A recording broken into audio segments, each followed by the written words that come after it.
안녕하세요. 전 30대 후반이자 인생에서 가장 섬뜩한 사건을 겪은 사람입니다.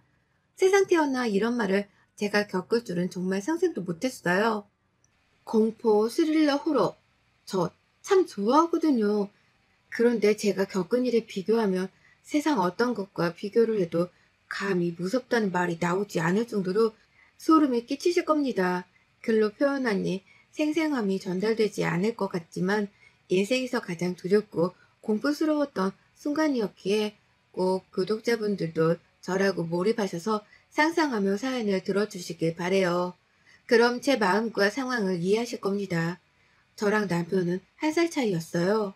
저보다 한 살 위였던 남편은 말수가 적었지만 웃는 모습이 예쁘던 사람이었죠. 그 웃는 모습에 살살 녹아서 제가 참 많이 좋아했습니다. 처음에 제가 먼저 다가갔는데 남편이 제게 본인을 좋아하지 말라는 말을 했었어요. 본인은 저에 비해 많이 부족하고 자격이 없다고 말이죠. 보이는 게 절대 다가 아니라는 말을 하면서 말입니다. 이렇게 말을 하는 남편이라서 오히려 더 끌리고 더 만나고 싶었어요. 그래서 더 다가갔고 결국 진지한 만남을 갖게 되었습니다. 연애를 시작하고서는 오히려 남편이 제게 더 사랑을 많이 주었고 여느 커플과 다를 거 하나 없이 지냈어요. 저희 커플이 봄에 만났는데 한참 예쁠 때잖아요. 주위를 둘러보면 향긋한 꽃내음이 진동을 하고 예쁜 꽃들이 잔뜩 피어 있어서 툭 찌르기만 해도 설레이는 계절에 만나서 그런지 더욱 남편이 사랑스러워 보였습니다. 그렇게 봄을 지나 여름에는 둘 다 물개 수준으로 물놀이를 좋아해서 함께 물놀이를 하며 참 재밌게도 놀았어요. 나이가 무색할 정도로 말이죠. 무더운 여름을 보내니 살랑살랑 바람이 부는 가을이 찾아왔고 단풍이 물든 계절을 보니 그냥 좋았습니다. 퇴근 후 야시장에서 소주 한잔을 하며 데이트를 즐겼고 어느 정도 만남이 이어져서 그런지 조금 더 편해진 사이였죠. 봄, 여름, 가을 무탈하게 보내고 추운 겨울이 왔을 때 약간 문제가 생겼어요. 그렇게 다정하고 저밖에 모르던 남편이 추운 겨울이 되니 신경의 변화가 생긴 건지 데이트를 하는 것도 조금 꺼려지기 시작했고 밖에 나오기도 싫어했죠. 딱 봐도 권태기가 맞구나 싶어 너무 속상했고 변한 그 마음을 어떻게든 붙들고 싶어 노력을 했습니다. 노력을 하면 할수록 멀어지는 것 같아서 더 속상했고 결국 헤어짐을 고했죠. 그러자 남편은 방방 뛰며 저를 붙잡았어요. 절대 변심한 게 아니라고 헤어질 생각은 전혀 없었다고 그저 계절성 우울증처럼 유독 겨울에 본인 기분 자체가 좋지 않은 날이 많다며 고치겠다고 미안하다고 했습니다. 싹싹 비는 남편의 모습에 그럴 수도 있는 건가 싶어서 이해를 해보려고 많이 찾아봤고 실제로 그럴 수 있다는 걸 알고 곁에 남기로 했고 열심히 도움을 주진 않았어요. 제가 너무 열심히 해주려고 노력하다 보니까 이 사람이 절 당연히 여기는 것 같아서 저도 조금 튕기기 시작했죠. 그렇게 하니 오히려 본인이 제게 더 노력을 하는 모습을 보였고 전 그 부분에 만족을 하며 지냈습니다. 그렇게 짧은 해프닝을 보내고 그 후에는 문제없이 잘 만났어요. 그렇게 저희는 2년 정도를 만나고 결혼하게 되었죠. 저도 남편도 집순이 집돌이 체질이라서 결혼 후에는 오히려 집에만 콕 박혀 있으니 문제될 것도 없었고 집에서 모든 걸 해결하는 부부였습니다. 그리고 그 시간이 가장 행복했던 부부였죠.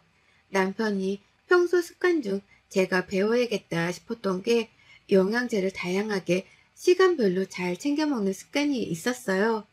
알림까지 설정해두며 먹는 열정을 보였기에 저 역시 그걸 본받아서 다이소에 가서 일주일치 약을 담아 다닐 수 있는 약통을 사서 영양제를 담아 다니며 챙겨 먹는 습관을 가졌습니다. 그리고 또 좋았던 건 시모가 저희 부부가 맞벌이인 걸 알고 음식 같은 걸 자주 챙겨다 주셨어요.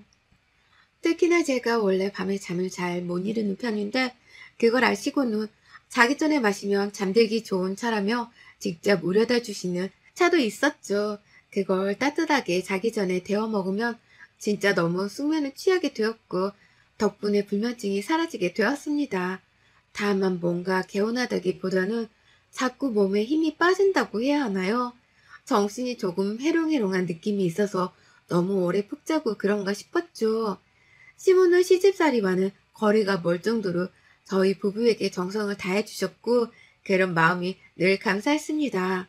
저희 부부가 회사 일정 때문에 결혼 후 바로 신혼여행도 못 갔고 2달 정도 있다가 가게 되었는데 그 2달간 바쁜 일정을 소화하면서 정신없는 저를 위해 시모는 몰래 오셔서 집안 살림까지 해주시고 저녁까지 차려두고 가시곤 했죠.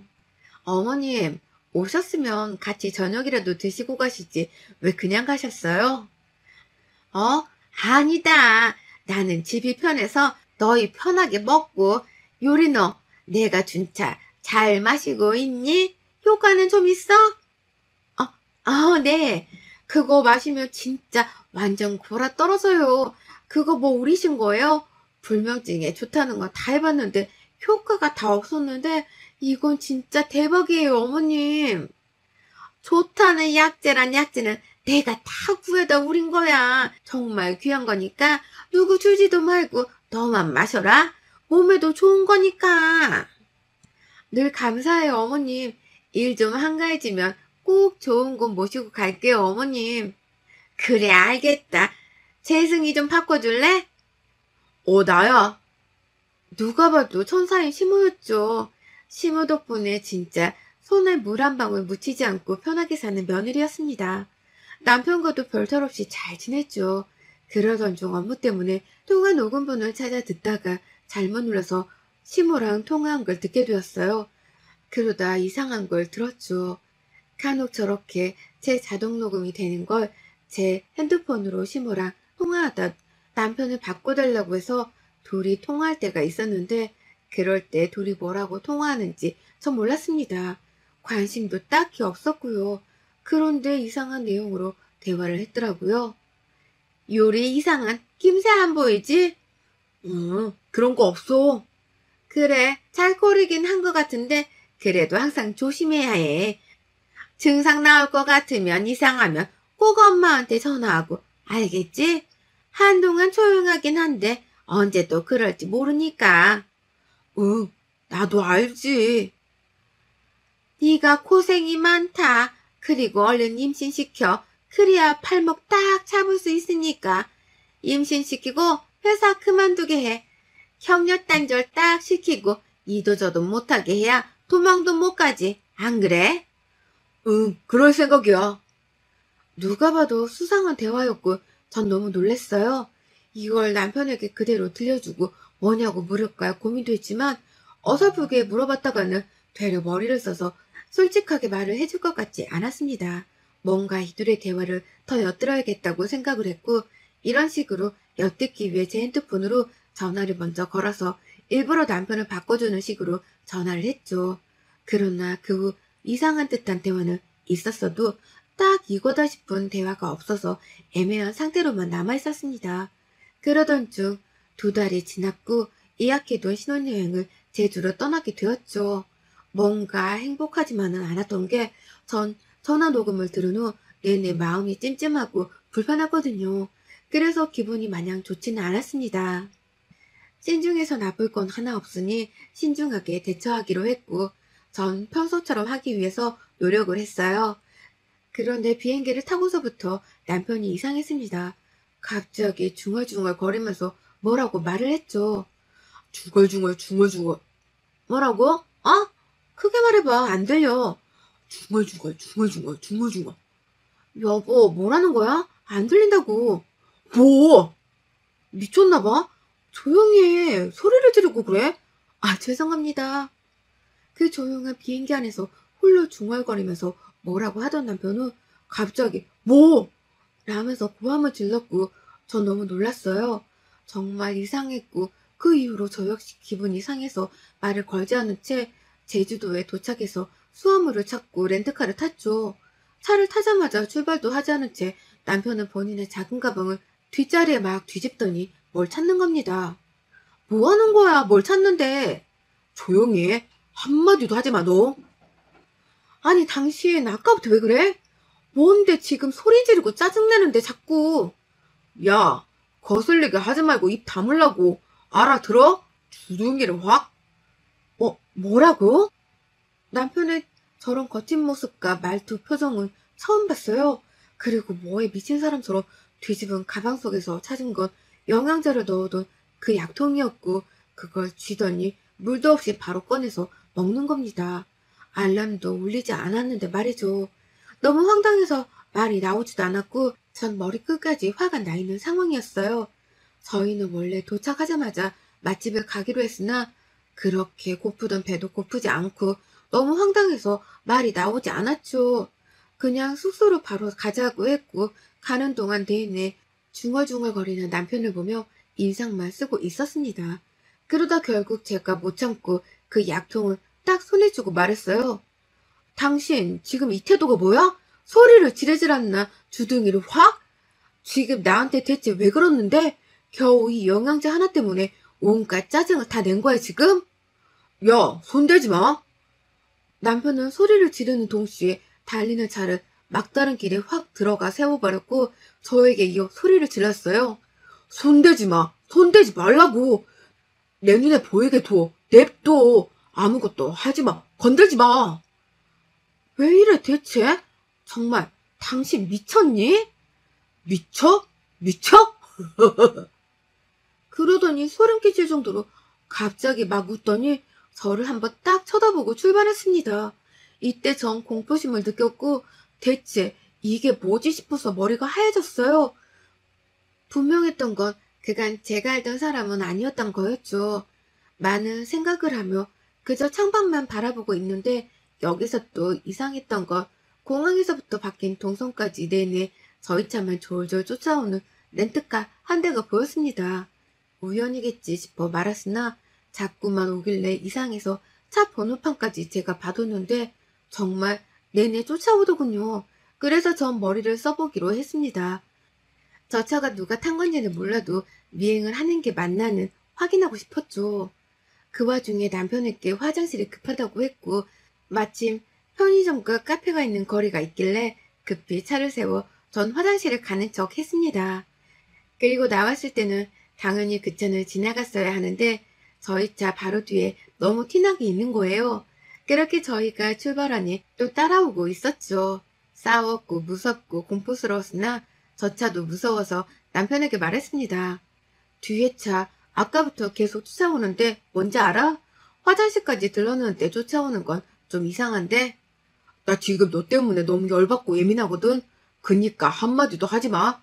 쫓아오기 누가 쫓아온다고 난리야? 너 망상병 있냐? 아니 정말이라고 차 번호판까지 외워뒀는데 공항에서부터 내내 쫓아온다니까? 조용히 해. 남편은 대체 왜 저러는지 모르겠지만 정말 정신나간 사람처럼 소통 불가였고 내내 소리만 질렀고 중얼거리다 웃고 너무 섬뜩했어요. 제가 오죽하면 남편 몰래 혹시 몰라서 저희가 예약한 숙소 근처에 제가 바로 도보로 걸어갈 수 있는 호텔이 있나 알아보고 예약까지 해뒀습니다. 몸을 피할 공간이 필요할 수 있겠다는 생각까지 들었거든요. 제정신이 아닌 것 같은데 싶으면서도 이럴 사람이 아닌데 대체 뭐지 싶고 많이 혼란스러웠습니다. 그렇게 숙소에 도착하고 짐을 내리고 제가 멀뚱히 서 있었는데 남편이 갑자기 목말라 목말라 하면서 물을 미친 듯이 마시는 거예요. 정말 말 그대로 미친 듯이요. 질질 다 흘리며 캑캑거리며 흡입입 별소리를 다 내며 마시더니 갑자기 멍하니 한 곳만 능시해서 보고 가만히 서 있었어요. 제가 아무리 부르고 뭐라고 해도 대꾸도 없이 한참을 말이죠. 그러더니 저를 딱 쳐다보고는 말했습니다. 여보 놀랐지? 진짜 미안해. 내가 오늘 일이 조금 있었는데 화풀이를 너무 했어. 너무 예민했어. 진짜 미안해. 너무 놀랐지? 정말 미안해. 어쩌지? 내가 당장 나가서 먹을 것 좀 사올게. 아니다. 같이 나가서 뭘 좀 먹자. 당신 진짜 지금 뭐 하는 거야? 여보 미안해. 정말로 무릎 꿇을게. 놀랬지? 야 이재승 나 너무 무서우려고 해. 이게 화풀이고 예민해서 하는 행동이 아니잖아. 정신 나간 사람 같아 당신. 왜 그래? 내가 다 설명할 테니까 제발 그런 눈빛으로 보지 말아줘 여보. 남편은 갑자기 제가 알던 그 표정과 말투로 돌아오더니 무릎 꿇고 울며 빌었습니다. 이 모습에 진짜 너무 당황스럽고 대체 이게 무슨 상황인가 싶었어요. 침착하게 그치만 거리를 두고 우선 말을 해보라고 했죠. 그런데 갑자기 또 멍하니 서 있더니 씩 웃더니 깔깔 웃었어요. 막 미친 듯이 웃더니 뭘 얘기해 이년아? 라고 하는 겁니다. 정확히 이년아! 라고 하는데 제가 너무 놀라서 그대로 그냥 제 가방이랑 캐리어를 들고 나갔어요. 밖으로 나가니 저희 숙소 앞에 귀를 대고 있던 한 여자랑 마주쳤고 절 보더니 막 도망치더라고요. 직감적으로 미행하던 사람 같아서 미친 듯이 뛰어잡았고 그 정체는 놀랍게도 시모였습니다. 시모를 끌고 들어와서 전 울었어요. 이 사람 정신병 있어요? 맞죠? 저한테 뭐 숨기는 거 있죠? 둘이 통화 내용도 그렇고 말하는 것도 여기까지 쫓아온 것도 이제야 퍼즐이 맞춰지네. 어?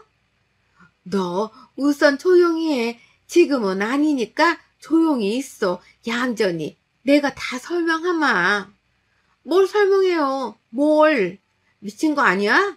정말 소름 끼쳐 죽겠네 정말. 그렇게 시무랑 한바탕 하는 도중에 남편은 홀로 서서 벽을 보고 중얼중얼 거렸고 한참을 중얼거리다가 갑자기 아! 하며 고함을 치며 제 앞으로 막 다가와서 노려보는 겁니다. 그러자마자 저는 주저앉았고 시모는 남편을 데리고 방으로 들어갔어요. 전 그 길로 예약한 숙소로 도망갔고 다음날 제일 이른 비행기로 서울로 돌아왔습니다. 제가 돌아올 걸 예상했는지 그들도 곧이어 집으로 왔고 전 너무 무서웠어요.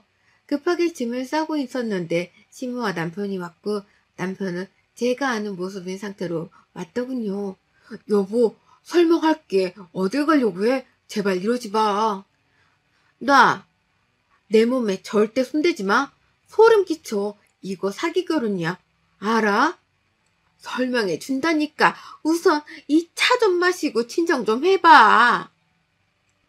제가 한참 흥분해서 난리치니 결국 차를 마시며 다 같이 얘기 좀 나누기로 했고 거리를 두고 앉아서 얘기를 했습니다.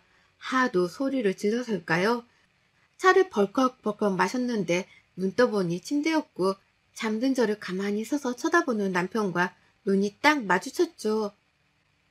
진짜 악소리도 못 내고 멍하니 쳐다봤더니 깼네 하고 나가는 남편의 모습에 전 선뜻감을 느끼다 못해 정말 몸이 움직이지 않았어요.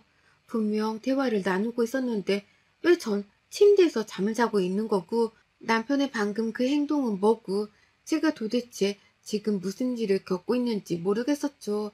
당장이고 그 집에서 나올까 생각도 했지만 이유를 알고 싶었고 전 소형 카메라를 잔뜩 사서 집안 곳곳에 설치를 해뒀어요.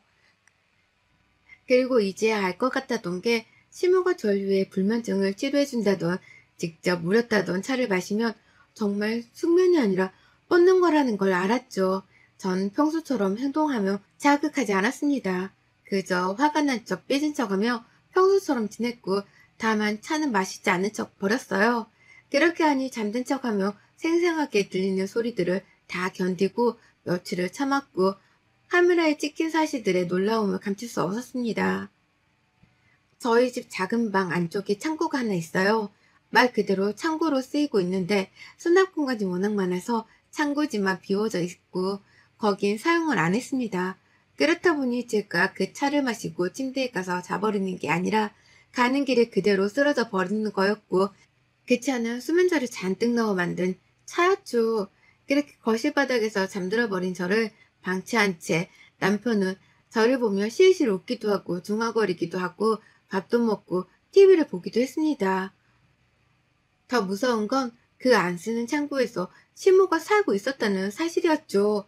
제가 그렇게 잠들면 시모가 거기서 기어나와서 밥도 먹고 남편과 일상생활을 하는 저를 방에 눕혀두고 둘이 지내더군요. 그러다 제가 깰 때가 되면 다시 창고에 들어갔고 제가 일을 가면 다시 나와서 집을 누비며 살았던 겁니다. 시모는 아무도 없는 빈집이 되면 창고에서 나와 밥도 먹고 남편과 일상생활을 하다 저를 방에 눕혀두고 둘이 지내더군요. 그러다 제가 깰 때가 되면 다시 창고에 들어갔고 제가 일을 가면 다시 나와서 집을 누비며 살았던 겁니다. 시모는 아무도 없는 빈집이 되면 창고에서 나와 제 옷장까지 찢어 제 옷을 입고 뭘 먹기도 하고 TV를 보기도 하고 혼자 커피를 타먹기도 하고 별걸 다 했어요. 섬뜩했던 건 저랑 남편의 결혼 사진을 한참 뚫어지게 보면서 제 얼굴을 손가락으로 꾹꾹 누르는 장면도 봤는데 너무 무서웠습니다. 전 이 사실을 알고 소름이 끼치도 못해 섬뜩해서 정말 주저앉아 버렸던 게 대체 언제부터 시모는 저희 집 창고에서 함께 살았던 걸까요? 이 창고가 처음에는 보기 싫고 계절성 타는 물건들을 넣어뒀던 정도로 쓰이긴 했는데 남편이 척척 정리를 하면서 그 창고에 물건을 두면 곰팡이가 생길 것 같다는 이유로 저긴 절대 쓰지 말자고 했었거든요. 그런데 워낙 습하긴 해서 저도 그렇게 생각을 했기에 그러는 게 좋겠다 싶었는데 그때부터인 걸까요? 여태껏 저녁만 차려주고 사라지는 천사 같았던 시모는 알고 보니 저녁을 차려놓고 창고방에 숨어야 하기에 급히 집에 간척을 했던 거구나 싶었습니다. 뭔가 하나씩 생각을 해보니 그런 거구나 싶었어요. 혼란스러움에 정말 말을 할 수가 없었고 과연 이들을 어떻게 상대할까 싶었던 게 너무 무서웠습니다. 그뿐 아니라 남편은 정말 대체 정체가 뭔지 알 수도 없었으니 당장 화내고 소리친다고 해결될 것도 아니고 대체 어떻게 생각할지 막막했어요. 전 이 모든 사실을 그들에게 밝힐 때 집이 아닌 카페로 장소를 택했고 카페에서 영상들을 보여주며 정체를 다 알았다고 했죠. 소름 끼쳐서 말이 안 나오네? 당신들 뭐야? 대체 언제부터 우리 집 창고에서 숨어 사셨어요? 아니, 이재승 당신은 뭐야? 정신병 있는 거 아니야? 대체 나한테 둘이 숨기는 게 뭐니? 이렇게까지 밝혀진 이상 숨길 게 있니? 둔한 년인 줄 알았더니 눈치 빠른 년이네? 그러게 엄마가 빨리 임신시키랬지? 너 같은 것들은 평생 우리 종으로 살아야 하는데 거의 다 된 줄 알았더니 아쉽네. 뭐라고? 완전 사이코 아니야? 당신 정신병원 가봐. 갔지. 약도 먹는걸? 꽁꽁 숨었는데 걸렸네. 여보, 엄마가 조금 아파. 그치만 난 아니야.